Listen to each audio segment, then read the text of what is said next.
What are the characteristics of a good questionnaire? ایک اچھا questionnaire سوال نامہ اگر آپ بنانا چاہتے ہیں تو اس کی خصوصیات کیا ہو سکتی ہیں؟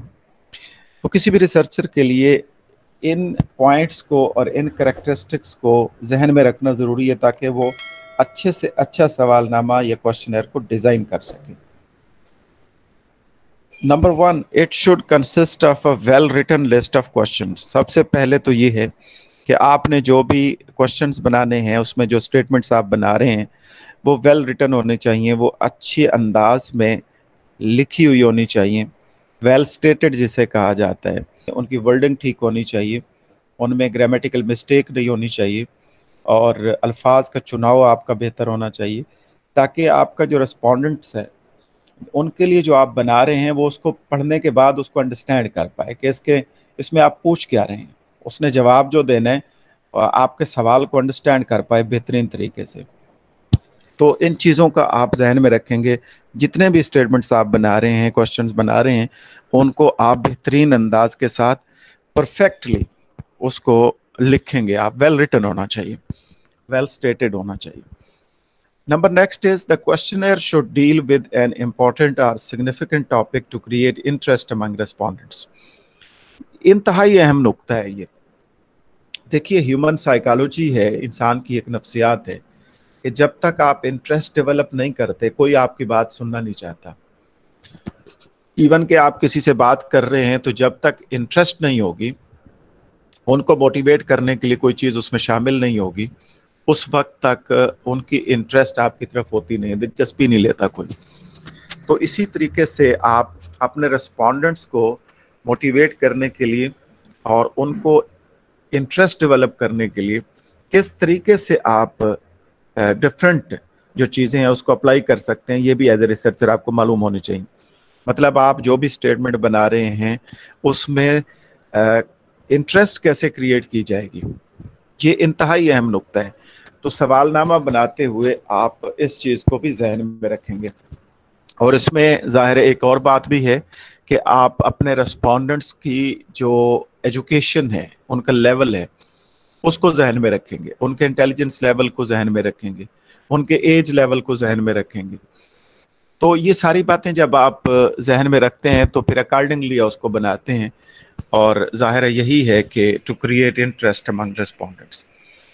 تیسرا, it should seek only that data which cannot be obtained from other sources. یعنی دوسرے سورسز سے جو ڈیٹا آپ کے پاس نہیں آیا, مشکل تھا, اس کو آپ کوشچنر کے ذریعے معلوم کرنے کی کوشش کرتے ہیں. یہ خصوصیت ہے اس کی. مثلا آپ بہت سارے سورسز جو آپ یوز کرتے ہیں اس کے حوالے سے کچھ ڈیٹا جو آپ آبٹین نہیں کر پاتے اس کو آپ کوشچنر کے ذریعے معلوم کرنے کی طرف جاتے ہیں. تو یہ بھی ایک طریقہ ہے, کوشچنر کی خصوصیت ہے اس کی. Number next is it should be as short as possible but should be comprehensive. کہ یہ کوشش کرنی چاہیے کہ جتنا ہو سکے اس کو شارٹ رکھا جائے, لیکن دیٹ شوڈ بی کمپریہنسو. یہ انتہائی اہم نقطہ ہے جو بتایا جا رہا ہے, آپ نے اس کے اوپر غور کرنا ہے, کیونکہ آپ جب پروجیکٹ کریں گے تو اس میں بھی آپ اس چیز کو خیال رکھیں گے اس کا.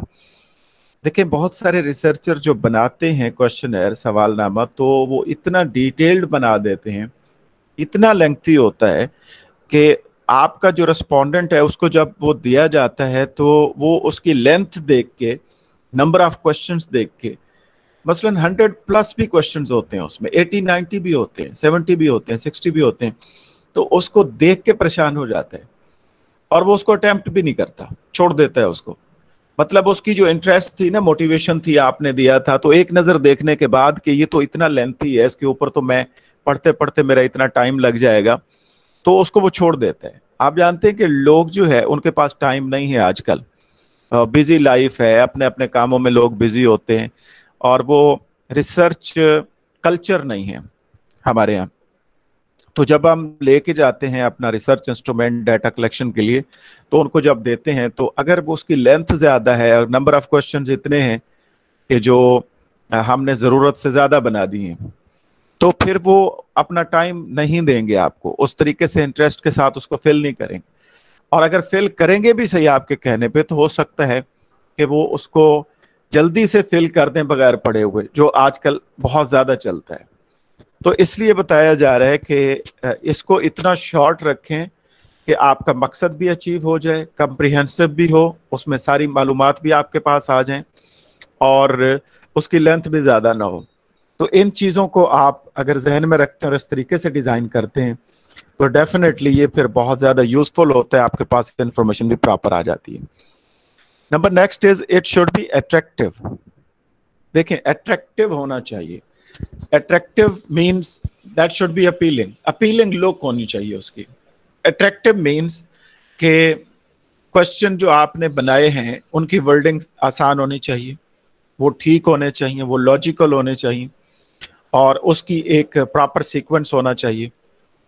ये चीज़ें और इसमें इंस्ट्रक्शंस प्रॉपर ऊपर दी जानी चाहिए कि हाउ टू फिल इट, कि इसको किस तरीके से फिल करेगा आपका रेस्पोंडेंट। और अगर आप एक एग्जांपल ऊपर दे दें एक क्वेश्चंस की, तो वो ज़्यादा बेहतर है कि एक क्वेश्चन आप ऊपर डाल दें इंस्ट्रक्शंस में कि इसको इस तरीके से आपने फिल करना है। एक स्टेटमेंट, उसके नीचे अगर ऑप्शन है तो ऑप्शंस और उसको टिक कर दें, तो ये एक एग्जांपल समझाने के लिए उनको मिल जाएगी कि समझने के लिए कि हमने इसको फिल कैसे करना है।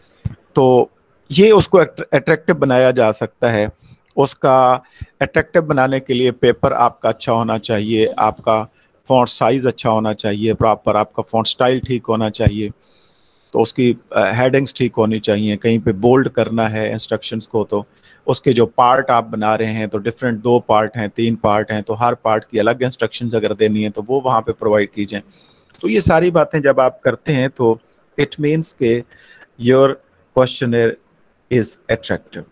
तो number next is directions should be clear and complete. जितनी भी डायरेक्शंस हैं जो अभी मैं बात कर रहा था आपसे कि हाउ टू फिल इट, कि आपने फिल कैसे करना है, उसकी डायरेक्शन प्रोवाइड करनी है। मसलन 2 पार्ट हैं उसके, तो फर्स्ट पार्ट को कैसे आपने फिल करना है उसकी अलग डायरेक्शंस होंगी।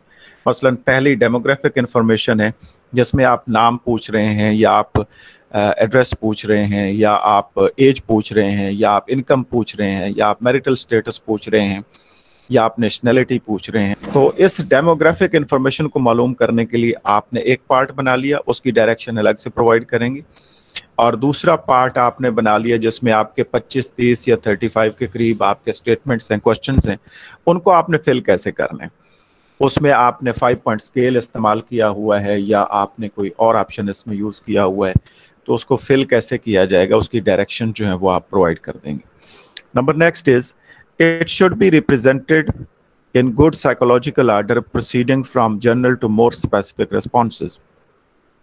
देखिए, ये भी बड़ा अहम नुक्ता है और साइकोलॉजिकल पॉइंट है कि आप किसी भी चीज़ को जब प्रेजेंट करते हैं तो उसको अगर एक सीक्वेंस के साथ और एक लॉजिकल आर्डर के साथ आप उसको अगर देते हैं तो उसकी एक अंडरस्टैंडिंग बेहतर होती है। दूसरा, इसके साथ साथ जितने भी आपके रेस्पोंडेंट्स हैं जिनके लिए आप बना रहे हैं उनमें एक इंटरेस्ट डेवलप होती है और वो मोटिवेट होते हैं, और इस तरीके से उसको जब अटैम्प्ट करते हैं तो उसका जवाब बेहतर आता है और आपका जो मकसद होता है ज़ाहिर है वो भी अचीव हो पाता है। तो इसीलिए जब आपने क्वेश्चनर बनाना है और अगर आप अच्छा सवालनामा बनाना चाहते हैं, उसको एक खसूसियत ये है कि उसके साइकोलॉजिकल ऑर्डर को जहन में रखा जाए। यानी पहले आपने क्या करना है कि पहले जनरल क्वेश्चंस आपने देने हैं, फिर उसके बाद आपने फ्रॉम जनरल टू स्पेसिफिक और from simple to complex, from known to unknown. ये वो साइकोलॉजिकल प्रिंसिपल्स हैं, असूल हैं किसी भी इंफॉर्मेशन को पूछने के लिए, जो आप टेस्ट बनाते हैं तो उसमें भी यही चीज़ होती है, आप क्वेश्चनर बनाते हैं तो उसमें भी यही असूल आपने जहन में रखना है। Double negatives and question should be avoided, यानी आप डबल नेगेटिव का यूज़ ना करें किसी भी सवाल में। डबल नेगेटिव ये होता है कि मसलन मैं ये कहूँ कि क्या आप नहीं समझते कि सिगरेट पीना सेहत के लिए नुकसानदेह नहीं है, तो इसमें मैंने जो बात की है इसमें 2 नेगेटिव यूज़ किए हैं। क्या आप नहीं समझते कि सिगरेट पीना, स्मोकिंग करना सेहत के लिए नुकसानदेह नहीं है। इस तरह से आपने डबल नेगेटिव यूज़ नहीं करना किसी भी क्वेश्चंस में। तो इससे क्या होता है कि कंफ्यूज हो जाता है आपका रेस्पोंडेंट, उसको समझ नहीं आ पाती कि आप एक्चुअली बात क्या पूछना चाह रहे हैं। तो इस तरह कंफ्यूज होने के बाद वो उसको प्रॉपर रिप्लाई नहीं कर पाता, या अगर करता भी है तो डेफिनेटली ये हो सकता है मे बी कि जो आप चाह रहे थे, जो पूछना चाह रहे थे, आपका मकसद और था, लेकिन जो जवाब मिला है वो उसने गलत परसीव करके, अंडरस्टैंडिंग उसकी प्रॉपर नहीं हुई, इस वजह से उसने जवाब को छोड़ दिया। सो avoid double negatives in questions. और last one is putting two questions in one question also should be avoided. एक सवाल पूछा जाए, एक थीम पूछा जाए एक क्वेश्चन में, बस दैट्स इट। आप दो क्वेश्चंस को, दो थीम्स को इकट्ठा जो है ना कंबाइन ना कर दें किसी एक क्वेश्चन में, इससे बचना चाहिए। उसके लिए अलग क्वेश्चन बना लें, आप दो को इकट्ठा एक में ना डालें। Every question should seek to obtain only one specific information. एक स्पेसिफिक इंफॉर्मेशन आपने लेनी है तो उसके लिए एक क्वेश्चन डिजाइन किया जाए, बनाया जाए। अगर दो है तो दूसरा बना लिया जाए, दो एक जगह पे आपने इकट्ठे नहीं करने। तो इन कैरेक्टरिस्टिक्स को, खसूसियात को अगर आप जहन में रखते हैं तो एज ए रिसर्चर आपको मालूम होती हैं ये चीज़ें। तो जब आप क्वेश्चनर को डिज़ाइन करने के लिए बैठेंगे, आप बनाना शुरू करेंगे, तो आपका क्वेश्चनर फिर इसके मुताबिक इन खसूसियात को मद्देनज़र रखते हुए बेहतरीन बनाया जा सकता है। और अगर आप अच्छा सवालनामा बना लेते हैं तो जाहिर है आप फिर अच्छे रिजल्ट्स ले सकते हैं, अच्छी इन्फॉर्मेशन ले सकते हैं। आपकी जो चाहिए आपको रिसर्च प्रॉब्लम के हवाले से डाटा, वो डाटा प्रॉपर आ सकता है, रिलायबल हो सकता है, वैलिड हो सकता है, अथेंटिक हो सकता है।